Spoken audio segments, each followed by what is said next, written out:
I was celebrating my birthday with my family at a restaurant when a waitress discreetly slipped a folded note onto my table. "Don't drink that." I froze. I decided to swap my wine glass with my daughter-in-law's, and what happened just 5 minutes later changed everything.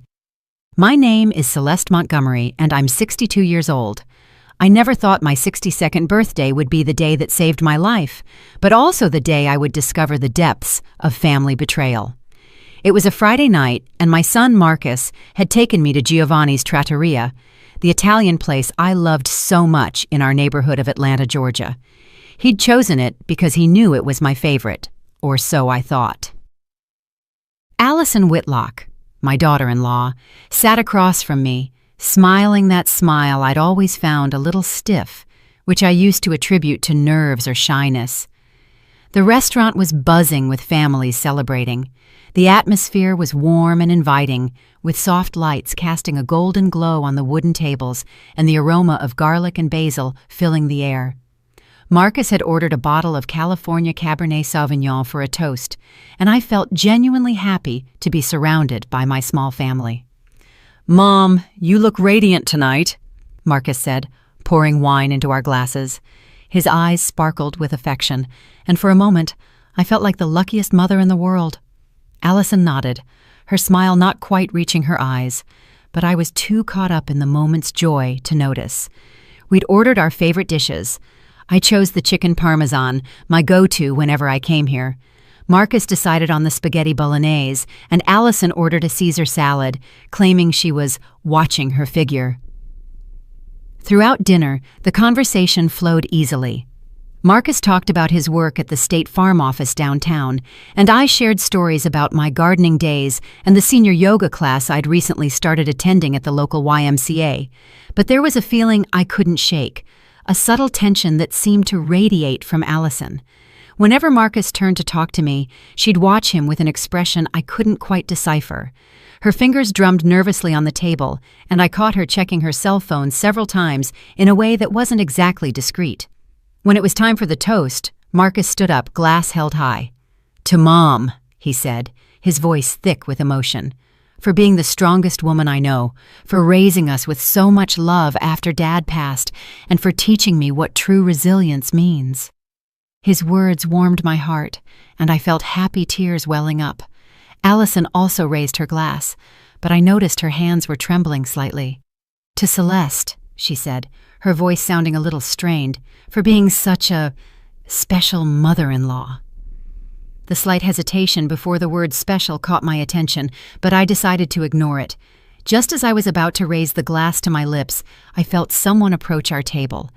It was one of the waitresses, a young woman with brown hair pulled back in a ponytail.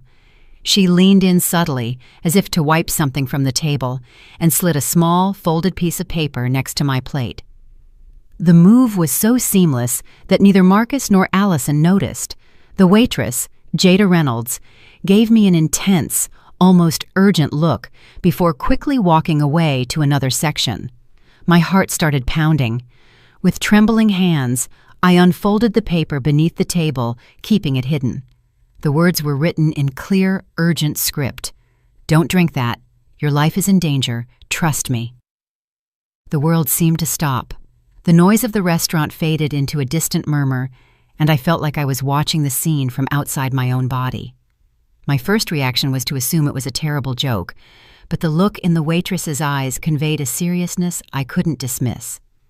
I looked at my wine glass, which seconds earlier I had been so eager to taste.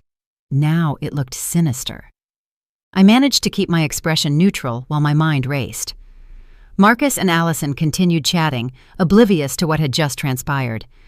"Excuse me," I said, hoping my voice sounded natural. "I need to run to the restroom for a second." I stood up on shaky legs, slipping the paper into my pocket. As I walked toward the back, my mind was a whirlwind of questions and fear. In the restroom, I reread the note, hoping the words might magically change. The handwriting was feminine, rushed but legible. There was no signature or further explanation, just that direct, terrifying warning. When I returned to the table, I tried to act normal, but inside, I was terrified. I looked at Marcus and Allison with new eyes. Marcus seemed completely normal, talking animatedly about his plans to renovate their kitchen. But Allison, something was different about her. Her eyes darted nervously between my glass and my face, as if she were waiting for something. That was when I made a decision that changed everything. When Marcus turned to flag down our server for more bread, I seized the moment of distraction. With one quick, casual movement, I switched my glass with Allison's. The liquid was identical, the same Cabernet we'd been drinking all night. "Finally," I said, raising the glass that was now mine. "A toast to this beautiful family moment." Marcus smiled broadly and raised his glass. Allison, unaware of the switch, raised hers too, the one that had originally been mine. We drank at the same time. The wine tasted the same as always, but I could barely focus on it. I was watching Allison intently, searching for any sign that something was wrong. At first, nothing happened. We continued to eat and chat. Marcus told me about a promotion he hoped to receive at his firm, and I talked about my plan to visit my sister in Portland, Oregon that fall. Allison participated in the conversation, but she seemed increasingly uneasy. It was exactly 5 minutes after the toast when it started. Allison pressed a hand to her stomach, a look of confusion on her face. "I feel a little funny," she muttered. Marcus immediately looked concerned, asking if she was okay. She shook her head, saying she'd probably eaten something that disagreed with her at lunch, but then her face began to pale visibly. Her hands started trembling, not from nerves like before, but uncontrollably. "I really don't feel well," she whispered, and I saw beads of sweat forming on her forehead, even though the restaurant was comfortably cool. Marcus immediately stood up, supporting his wife by the shoulders. "Honey, what is it?" he asked, his voice alarmed. I remained seated, watching the scene with a mix of horror and terrible fascination. Allison tried to stand, but her legs buckled. She collapsed back into her chair, breathing erratically. Her eyes were glassy, and her skin had taken on a grayish tint that terrified me. "Call 911!" I yelled at Marcus, though my voice sounded eerily calm considering the situation. Panic seized the restaurant as other diners realized something serious was happening. While we waited for the paramedics, my mind couldn't stop repeating the words on the note. "Your life is in danger." And now I knew with a blood-chilling certainty that the person who had been in danger was me. The ambulance ride to St. Jude Medical Center was a nightmare. Allison had lost consciousness, and the paramedics were working frantically to stabilize her. Marcus held my hand in the back seat, his eyes filled with terror and confusion. I clutched the waitress's note in my fist, feeling like it was the only evidence that I wasn't going crazy. In the emergency room, the doctors immediately whisked Allison away. Marcus and I were left sitting in those uncomfortable plastic chairs that seemed designed to make you feel even more miserable than you already are. The smell of disinfectant made me nauseous, and the fluorescent lights created a cold, unforgiving atmosphere. "I don't understand what happened," Marcus muttered for the 5th time, running his hands through his hair. "She was fine an hour ago. Maybe it was something she ate or stomach flu." I didn't answer. I couldn't tell him about the note yet, not until I was sure of what had really happened.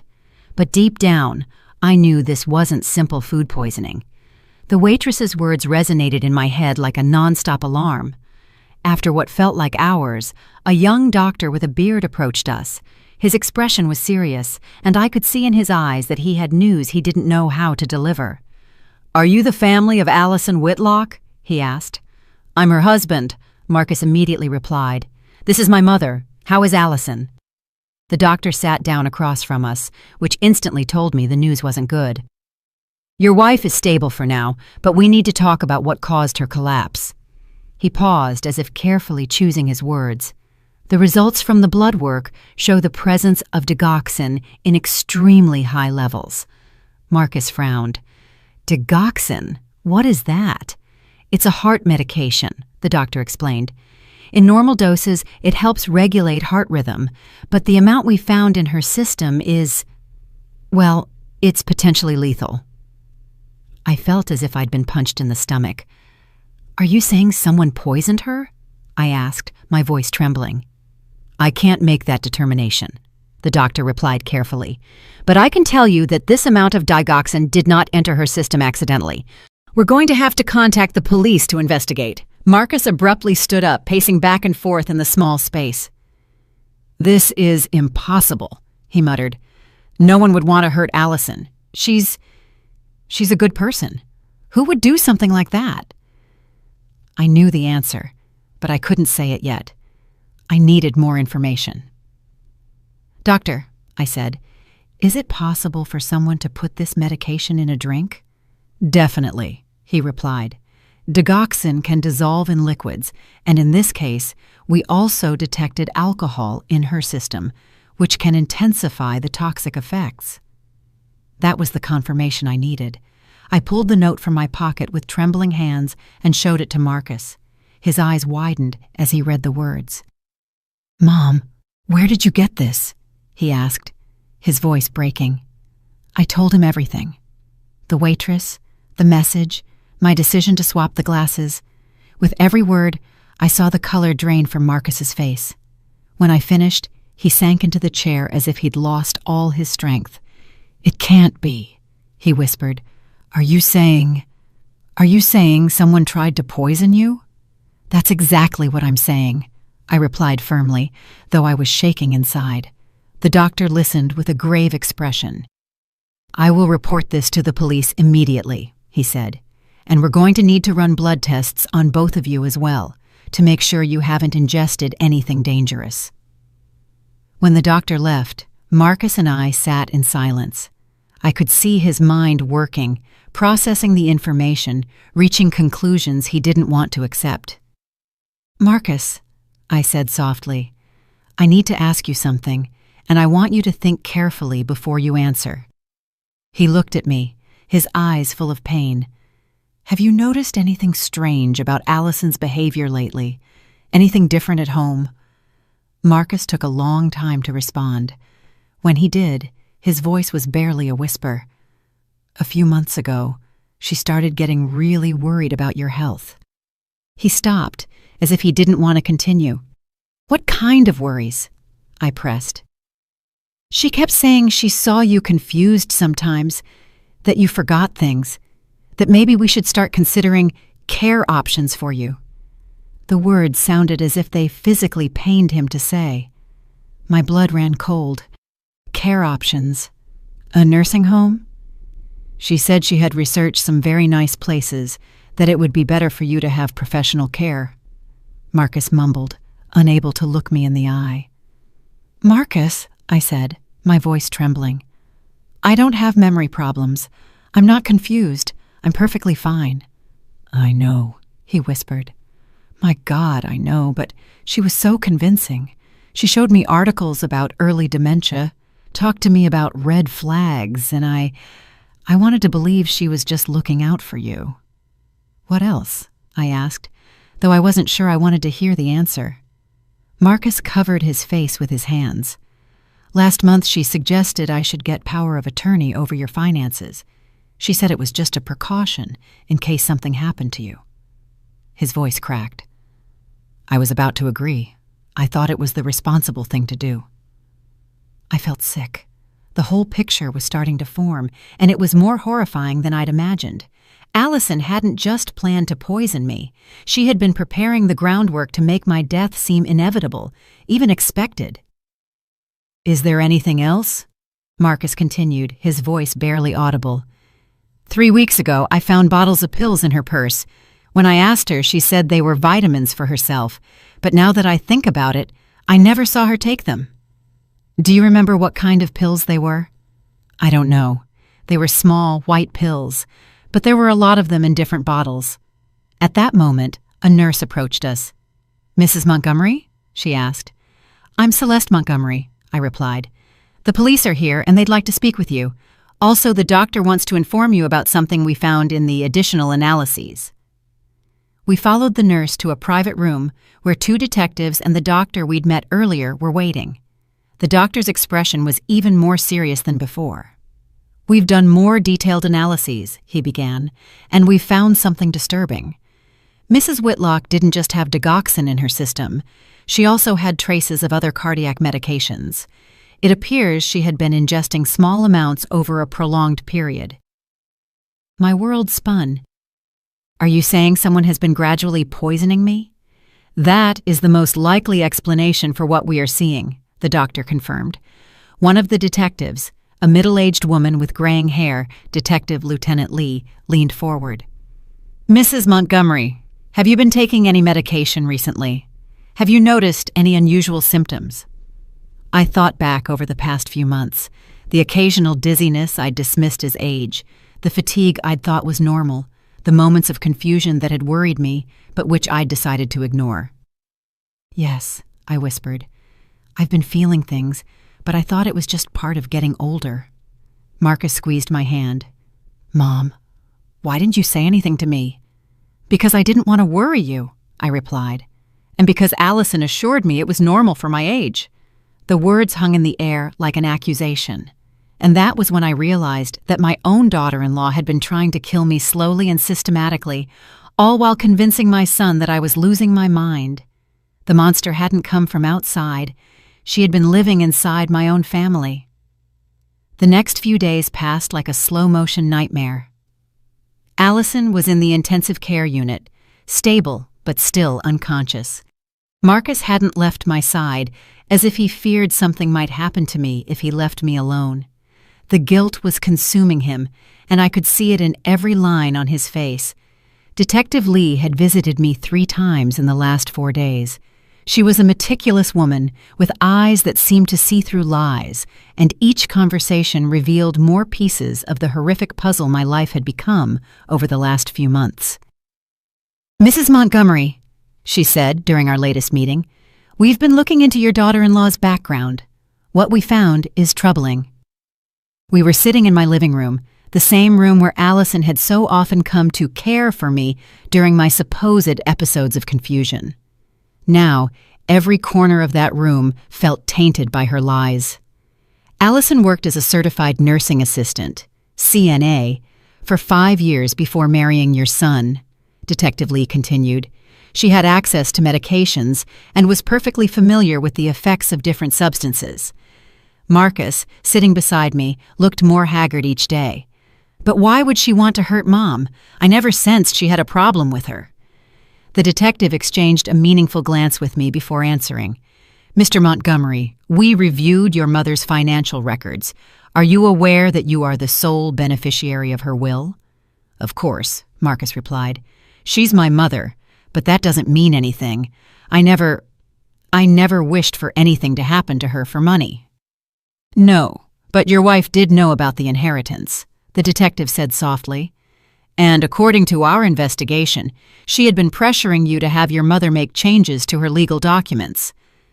I recalled all those seemingly innocent conversations, where Allison suggested it would be prudent to get my affairs in order, how she had insisted on accompanying me to doctor's appointments, always with that worried smile and that voice full of false compassion.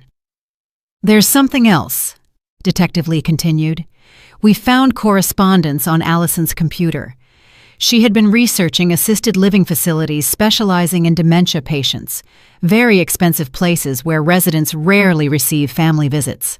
My stomach churned. She was planning to have me institutionalized. That appears to be the case, she confirmed. But not only that, we also found searches on how to accelerate cognitive decline in the elderly and methods to make a death appear natural in patients with cardiac conditions. Marcus stood up abruptly, walking to the window. His shoulders trembled. My God, he muttered. What kind of monster is she? But I needed to know more. Over the past few days, I'd been remembering incidents that at the time seemed insignificant, but now took on a sinister meaning. Detective Lee, I said, I think I need to tell you about some other things that have been happening. Over the next hour, I recounted everything. How Allison had started visiting me more frequently several months ago, always bringing tea or some special snack. How after those visits, I would feel strangely tired and confused. How she had subtly started questioning my memory in front of Marcus. She would say things like, Celeste, Don't you remember you already told me that story yesterday? Or, honey, you just asked me that 5 minutes ago. I started doubting myself. I thought maybe I really was losing my memory. Marcus turned from the window, his face full of horror. And I believed her, he whispered. Every time she came home and told me you'd had an episode, I believed her. I thought she was being a good wife by looking out for you. Detective Lee took meticulous notes. Do you recall any specific episode, Mrs. Montgomery? Yes, I replied, feeling rage beginning to replace the fear. 2 months ago, Allison came over for lunch. She brought a homemade soup, said she'd made too much and didn't want it to go to waste. After eating it, I felt so unwell that I had to lie down. When Marcus arrived that night, she told him she'd found me confused, that I didn't remember having lunch with her. And what did you remember? I remembered the lunch perfectly, but I felt so sick and disoriented that I couldn't defend myself. Marcus took me to the doctor the next day, but by then I was feeling better. The doctor said it was probably just a stomach virus. Marcus slumped into his chair, covering his face with his hands. She was gradually poisoning you, he murmured. I helped her convince you that you were going crazy. It's not your fault, I said, though inside I felt a complex mix of pain and understanding. She is very good at manipulation. She manipulated me, too. Detective Lee closed her notebook. Mrs. Montgomery, there's one more thing you need to know. The waitress who gave you the note, Jada Reynolds, is a nursing student. Her grandmother died 2 years ago under circumstances similar to what you're describing. My blood ran cold. What do you mean? Jada's grandmother, Eleanor Washington, began showing signs of confusion and cognitive decline. Her family thought it was natural dementia. She was admitted to an assisted living facility where she died 6 months later from heart failure. But Jada always suspected something wasn't right. And what does that have to do with me? The person who cared for Jada's grandmother, who convinced the family she needed institutional care, was Allison Whitlock. At the time, she used her maiden name, Allison Peters. The silence that followed was deafening. Marcus slowly raised his head, his eyes full of horrifying realization. Are you saying my wife, she'd done this before? That's exactly what we're investigating, the detective confirmed. Jada recognized Allison at the restaurant. She had been following her discreetly for weeks, trying to figure out if her suspicions were correct. When she saw what looked like a family situation, she decided to act. I thought of that young waitress who had saved my life, a stranger who had shown more concern for my well-being than my own daughter-in-law. Where is Jada now? I asked. I'd like to thank her. She is fully cooperating with our investigation, and I believe she'd like to speak with you too. Marcus finally spoke. His voice cracked with emotion. Mom, I'm so sorry. I'm sorry I ever doubted you. I'm sorry I let her do this to you. I reached out and took his hands in mine. They were cold and trembling. Marcus, listen to me. Allison is an expert manipulator. This is not your fault. But I should have seen the signs, he insisted. I should have known something was wrong. How could you have known? She presented herself as the perfect daughter-in-law, worried about her elderly mother. Anyone would have thought she was being kind. Detective Lee stood up. Mrs. Montgomery, we'll need you to come to the Atlanta Police Precinct tomorrow to give a formal statement. We also want you to speak with Jada Reynolds, if you are willing. Of course, I replied. I'll do whatever is necessary. After the detective left, Marcus and I sat in silence for a long time. The weight of everything we had discovered was overwhelming. Marcus, I finally said, there's something you need to understand. All these months when I felt confused and sick, the worst part wasn't the physical discomfort. The worst part was thinking I was letting you down, that I was becoming a burden to you. His eyes filled with tears. You were never a burden, Mom. Never. I know that now. But in those moments, when Allison told me she was worried about my mental decline, I felt like I was losing not just my mind, but also your respect and your love. She knew exactly what buttons to push, Marcus murmured. She knew my greatest fear was losing you the same way I lost Dad. My ex-husband had died of Alzheimer's when Marcus was 25. It had been a devastating experience for the whole family, watching that strong, brilliant man gradually fade into a shadow of himself. Allison used that experience against us, I continued. She knew you would be afraid of me following your father's path, and she exploited that fear to manipulate you. Marcus nodded slowly. And I fell completely into her trap. I was so scared of watching you deteriorate that I didn't question anything she told me. Marcus, yes. When was the first time Allison mentioned my supposed confusion? He thought for a moment. It was shortly after Grandma Margaret passed away and left me that inheritance. My mother had passed away 8 months ago, leaving me a considerable sum of money that I had planned to leave to Marcus, but now I realized that had been the catalyst for Allison's plan. She knew about the money, I said, more to myself than to him. She knew everything. She knew everything, Marcus confirmed bitterly. About your will, about Grandma's inheritance, about my fears regarding your health, and she used every piece of information to construct her perfect plan. That night, as I lay in bed staring at the ceiling, I couldn't stop thinking about how close I had come to losing everything. Not just my life, but my dignity, my independence, and my relationship with my son. Allison had planned to steal everything I cared about, and she had been on the verge of succeeding. But she had underestimated one thing: the power of a compassionate stranger who refused to stay silent when she saw danger. And in the end, that had been her undoing. Jada Reynolds had the most determined eyes I had ever seen.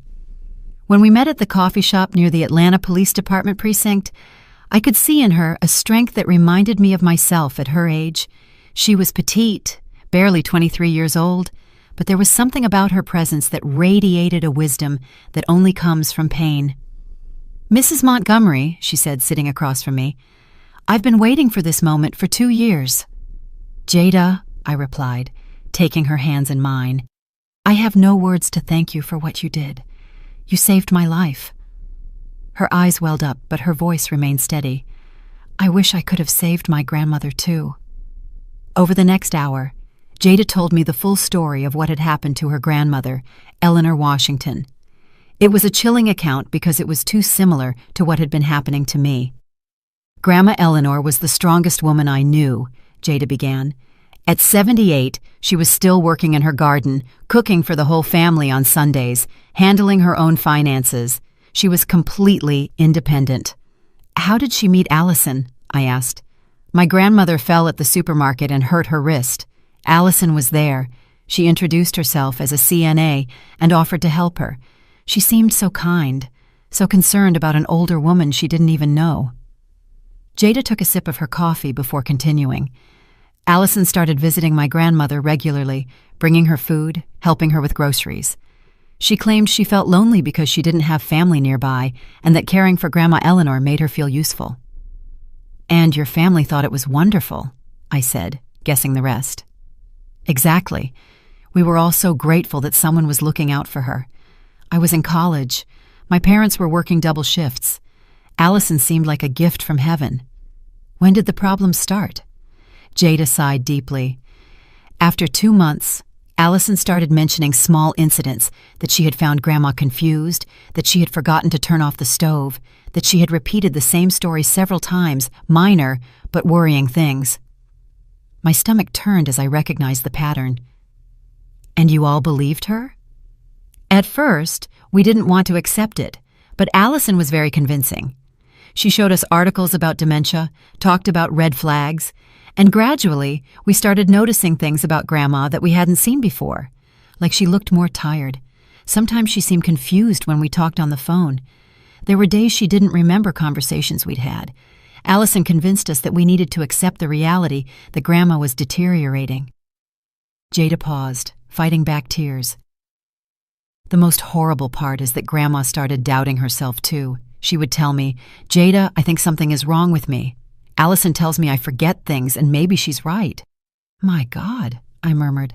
"That's exactly what was happening to me." "Yes. And then Allison started suggesting that maybe it was time to consider a specialized residence. She said she had found a wonderful, very expensive, but excellent place, the Serenity Pines Assisted Living, where Grandma would get the care she needed. And the family agreed? Not immediately, but Allison was persistent. She told us we were selfish to keep Grandma at home when she clearly needed professional care, that we were putting our feelings above her well-being. I knew that tactic. Guilt disguised as legitimate concern.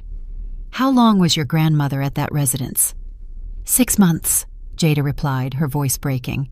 6 months before she died of what they said was natural heart failure. But when I went to visit her there, something wasn't right. Grandma whispered to me that Allison visited often, always bringing her special vitamins that the doctor had prescribed. Did you investigate those vitamins? I tried, but by then it was too late. Grandma had died. And when I inquired about the medications, I was told all her medical information was confidential. Jada wiped her eyes with a napkin. But I knew something was wrong. My grandmother had a perfectly healthy heart her entire life. She had no history of cardiac problems. What did you do then? I started investigating on my own. I discovered that Allison had worked at that residence before getting the CNA job.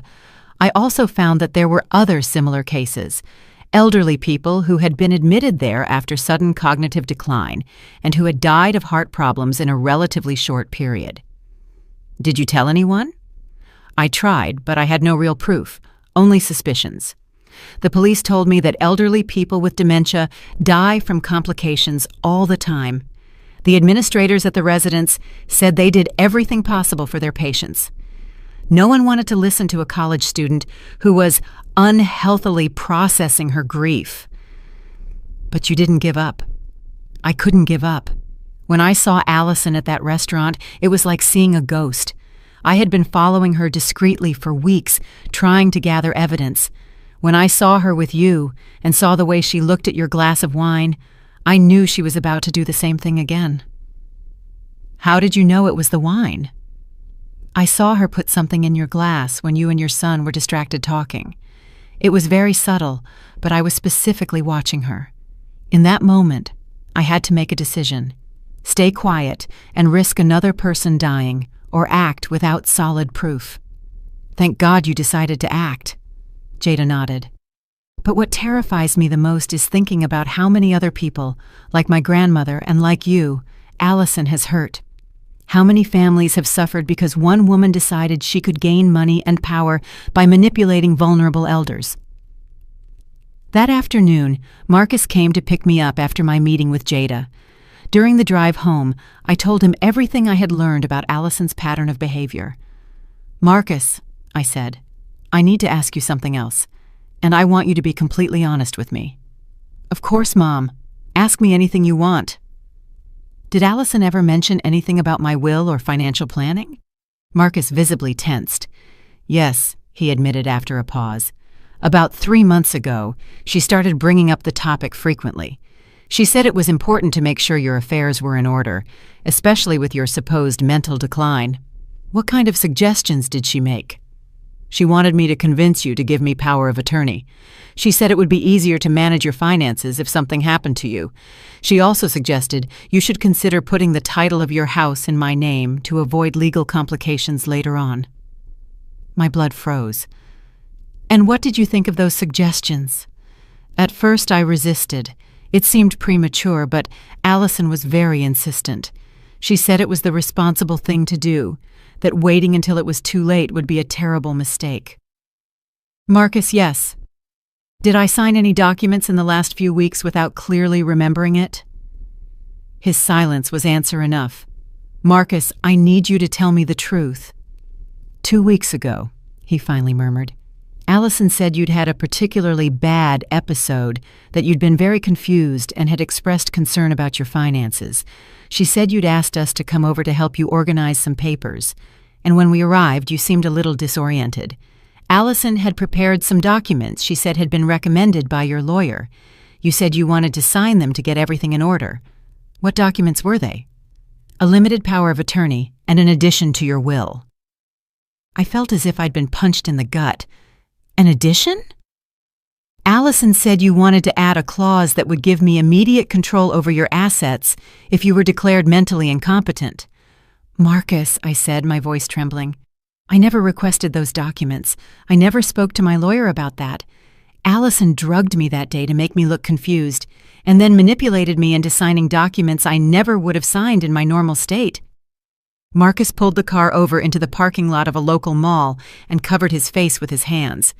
My God, Mom, I was a complete idiot. I should have questioned everything. I should have insisted on speaking to your lawyer directly. Don't blame yourself. She had been preparing for this moment for months. She had conditioned you to believe I was sick, that my judgment was compromised. When the time came to act, you were already prepared to accept her version of events. What are we going to do about those documents? We're going straight to my lawyer tomorrow, and we're going to void everything. I will explain the circumstances under which they were signed, and I will make sure Allison never gets access to a single dime of my money. That night, while Marcus called his lawyer to schedule an emergency appointment, I sat in my study and reviewed all my financial documents. The magnitude of what Allison had been planning was terrifying. With those documents I had signed under the influence of her drugs, she would have had virtual control over my entire estate. Once she had me admitted to a residence as a patient with dementia, she would have been able to manipulate my money freely while keeping me sedated and isolated. And eventually, when it was no longer useful to keep me alive, she would have found a way to accelerate my death, just as she had done with Jada's grandmother. It was a perfect plan, executed by a woman who had turned murder into an art form. But she had made one fatal mistake. She had underestimated the determination of a young woman who refused to forget her grandmother, and that had been her undoing. Allison woke up from the coma 4 days after drinking the poison intended for me. When Detective Lee called to inform me, I felt a strange mixture of relief and apprehension. On one hand, I was glad she hadn't died. As monstrous as she was, I didn't want her death on my conscience. On the other hand, I knew her waking up meant I would have to face her face to face. "How is she?" I asked over the phone. "Physically, she's recovering well," Detective Lee replied. "But mentally, well, she's very agitated. She's been asking for her husband constantly, and when we told her you were okay, her reaction was intense." "What kind of reaction?" "Complete denial. She insists there was some kind of mistake, that she would never hurt anyone. But the most concerning thing is that she's also been asking specifically for you, Mrs. Montgomery. She wants to see you." My stomach flipped. "Do I have to see her?" "You're not obligated, but it could be helpful for the case. Sometimes when suspects are confronted directly by their victims, they reveal important information, but I completely understand if you don't feel comfortable." I thought about it for a moment. Part of me wanted to hide, to pretend Allison didn't exist and let justice run its course without my direct participation. But another part of me, a stronger part, wanted to look her in the eye and tell her she had failed to destroy me. "I'll do it," I finally said. "But I want Marcus to be present." "Of course. Tomorrow afternoon. Does that work for you?" That evening, Marcus and I sat in my kitchen drinking tea and mentally preparing for what was to come. He had been incredibly protective of me since we discovered the truth, almost as if he feared Allison could hurt me even from her hospital bed. "Mom," he said, "you don't have to do this. We can let the police and lawyers handle everything." "Yes, I do have to do this," I replied, with more firmness than I felt. "I need to see her. I need to understand how I could have been so blind for so long." "You weren't blind. She's an expert manipulator." "Maybe. But I also think part of me didn't want to see the signs because I wanted to believe that I finally had a daughter-in-law who cared about me." Marcus took my hand. "Mom, you've always had people who care about you. You have me." "I know, honey, but it's different. You're my son. You're supposed to love me. Allison chose to be in my life, or so I thought. The idea that someone would choose me, that they would consider me worthy of affection without familial obligation, that meant a lot to me, and she took advantage of that. Yes, she took advantage of my loneliness, my desire to be loved, my fear of aging. She knew exactly my vulnerable spots, and used them against me. The next day, as we entered the hospital, I felt like I was walking toward my own execution. Detective Lee escorted us through corridors that smelled of disinfectant and pain until we reached the room where Allison was being guarded. There was a police officer at the door, which made me feel a little safer. But when the detective opened the door and I saw Allison for the first time since that horrible night at the restaurant, all my mental preparation vanished. She was pale and thin, with IV tubes connected to her arm, but her eyes had the same calculating intensity they had always held. When she saw me enter, her expression immediately shifted to one of feigned vulnerability. "Celeste," she said in a weak voice, reaching out a hand toward me. "Thank God you're okay. I was so worried." I stood near the door, refusing to approach her bed. Marcus positioned himself protectively between us. "Allison," I said, my voice firm, "we know what you did." Her expression of confusion seemed genuine, but I had already learned what a good actress she was. "What are you talking about? I'm the one who got sick. Someone tried to poison both of us." "No," I replied. "Someone tried to poison me, and that person was you." For the first time, I saw a flicker of something darker in her eyes, but she quickly hid it behind seemingly sincere tears. "Celeste, I don't understand why you're accusing me of something so terrible. I love you like a mother. I would never hurt you." "How did you love Jada Reynolds' grandmother, Eleanor Washington?" I asked. The change in her expression was instantaneous. The tears dried, the vulnerability disappeared, and for a moment I saw the real Allison, cold, calculating, furious. "I don't know who you're talking about," she said, but her voice had lost all its feigned warmth. Marcus took a step forward. "Allison, we found the medications at our house. We found your correspondence. We know about the money, about the documents you made Mom sign. We know everything." Allison sat up straighter in bed, and her mask of the innocent victim began to completely slip. "Marcus, honey, you have to understand. Everything I did was for us, for our future." "Our future?" he repeated in disbelief. "Your mother is older, Marcus. She doesn't have many good years left. Wouldn't it be better if she could enjoy her final years in a place where she received appropriate care while we built a life together without the burden of constantly worrying about her?" The coldness with which she spoke about me, as if I were an inconvenient object, made me nauseous. "And the money?" Marcus asked. "Was this all about the money?"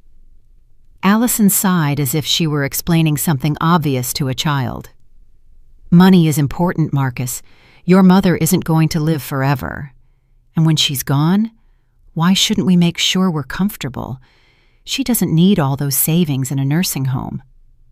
"Are you talking about killing me?" I said, my voice trembling but steady. For the first time, Allison looked directly at me with pure hatred. "I'm talking about being practical about an inevitable situation." "How were you practical with Jada's grandmother?" Her smile turned cruel. "Eleanor Washington was a lonely old woman who was going to die anyway. At least I made sure her final months were comfortable and that her money ended up in her family's hands. She didn't have anyone else. Her family visited once a month if she was lucky. I was the only one who truly cared about her in the end." Marcus was shaking with rage. "How many other people have you hurt, Allison?" "I haven't hurt anyone," she replied coldly. "I've provided a peaceful transition for people who were already suffering."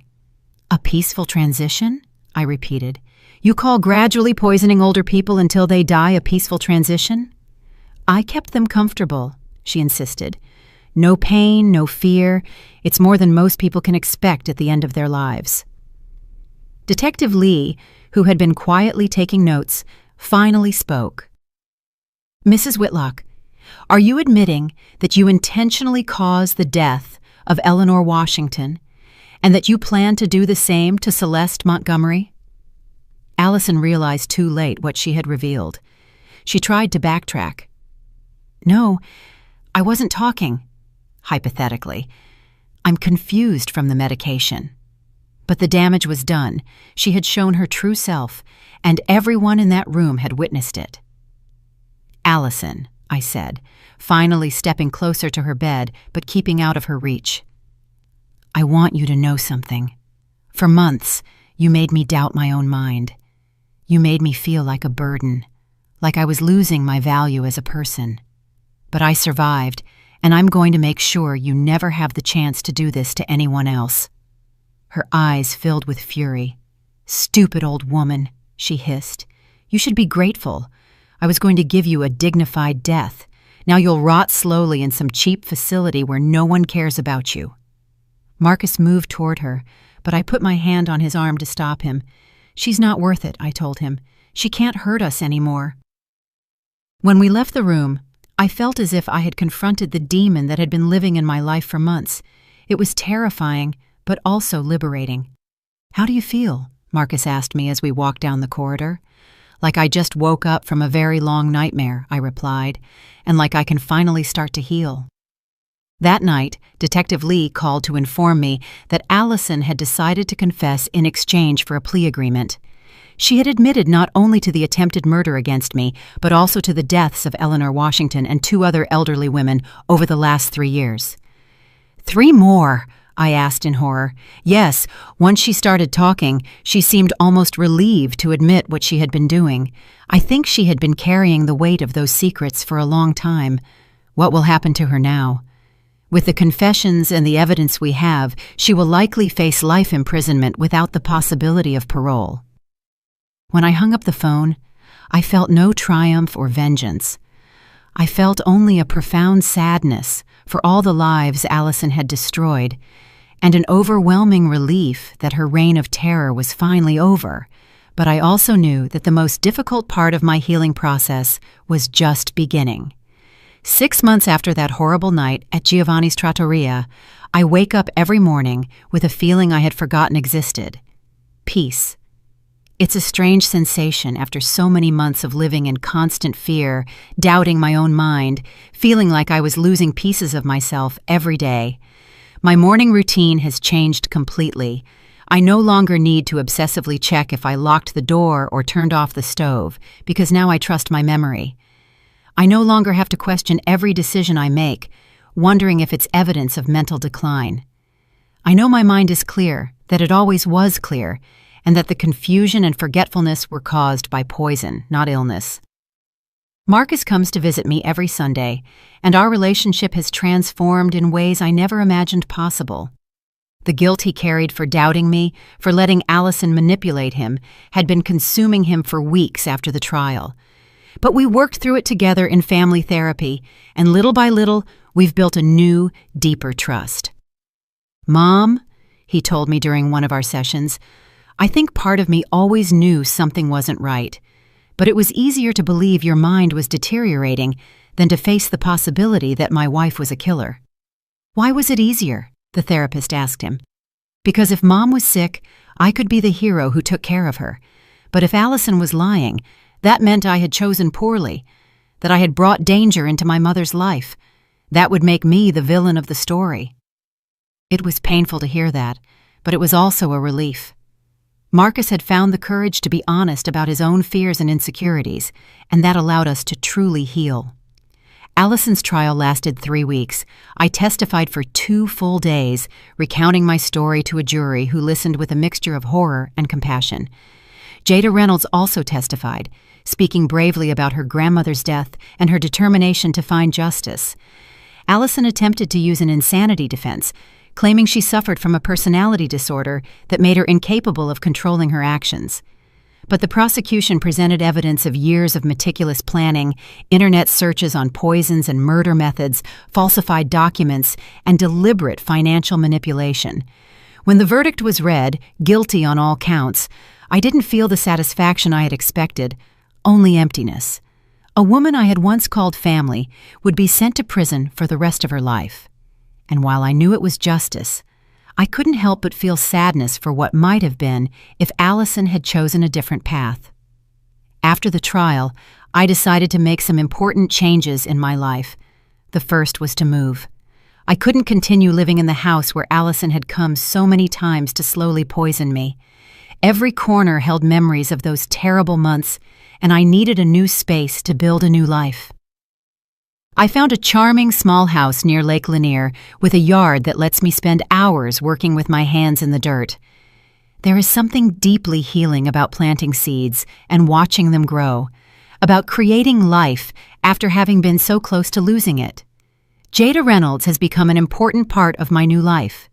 We meet regularly for coffee, and we've developed a friendship that goes far beyond the circumstances that brought us together.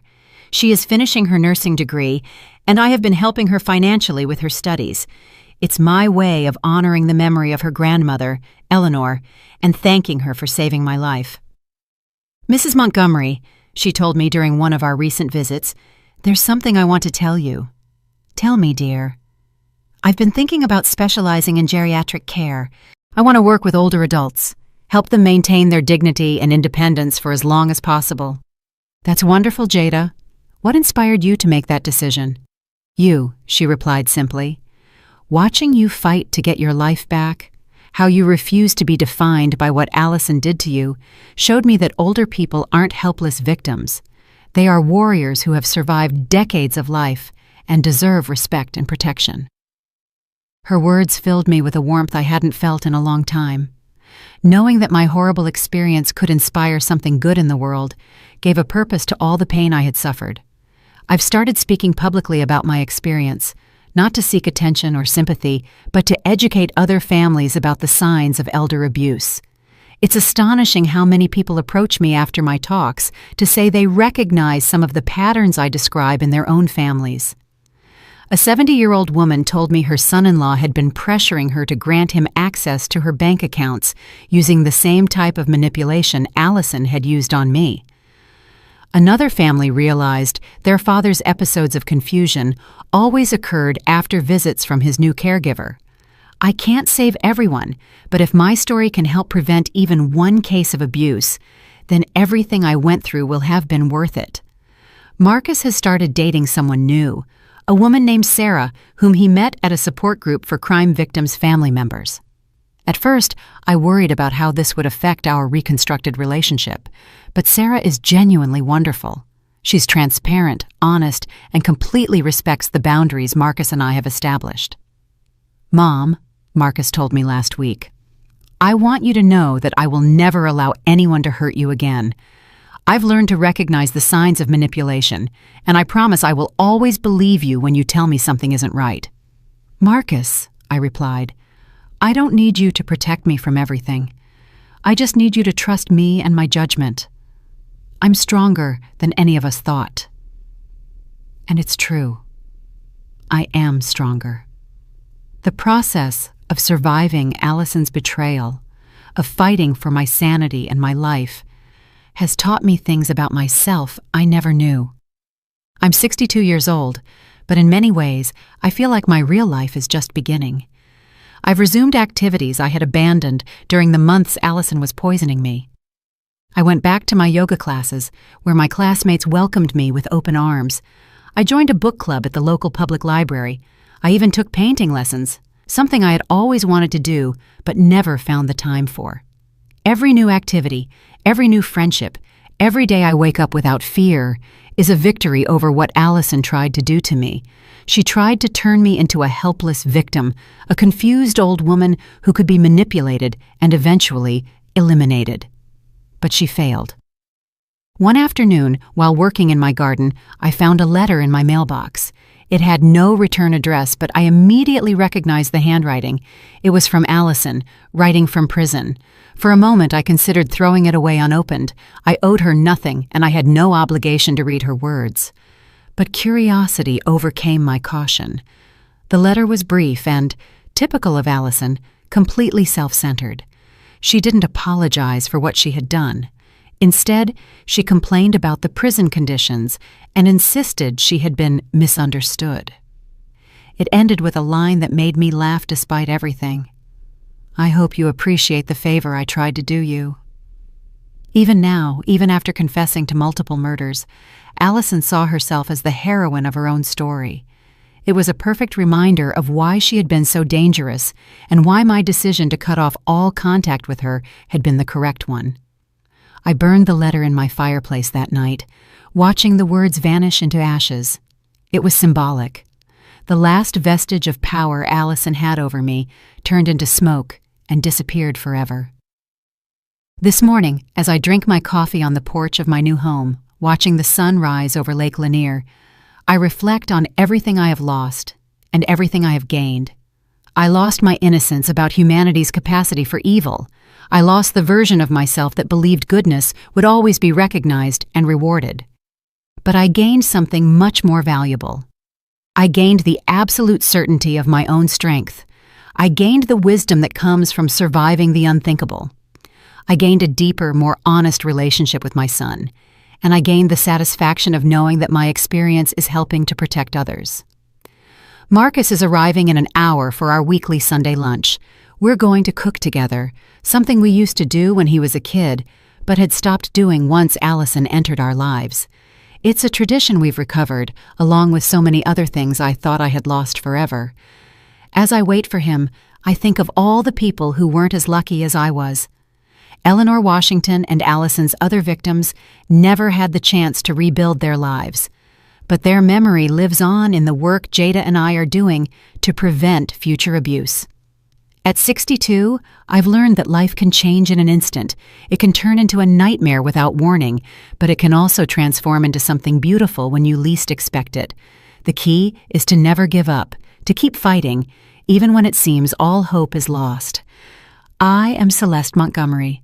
I survived an attempted murder by my own family, and I am here to tell my story, not as a victim, but as a warrior who refused to be silenced.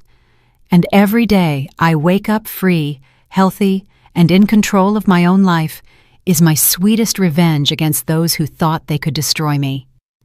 Did you like my story? And which city are you listening from? Let's meet in the comments. If you like the story, you can support me by sending a super thanks so I can keep bringing more stories like this. Thank you so much for your sweet support. I'm looking forward to your comments on the story. On the screen, you can see 2 new life stories that I highly recommend. There's so much more on my channel. Don't forget to subscribe. See you in the next life story with love and respect.